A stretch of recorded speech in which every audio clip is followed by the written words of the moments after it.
The corridors of Anza-Borrego Desert State Park's Paleontology Lab tell the story of the park.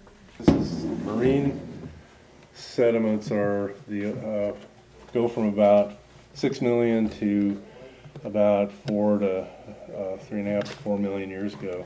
6 million years ago, this parched sandy land was an ocean. Now its soft badlands are eroding away. Desert downpours bring fossil finds. First thing I found, my very first trip, was walking down a gully and I found a horse tooth.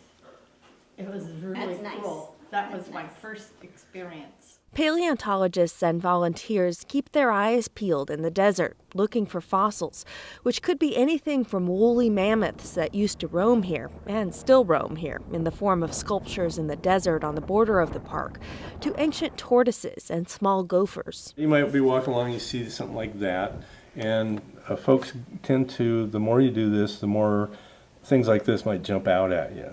So, because its shape, its color, its texture.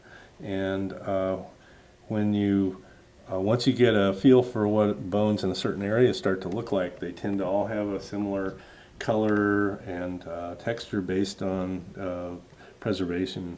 You know, the chemistry of the soil that they're buried in, and whether or not there's water to alter them. Workers piece all of this together in the lab, one bone bit by one bone bit. We're putting together the story of how with all the help of these fabulous geologists the last 20 years that have really put together a great story for how physically this park came to be.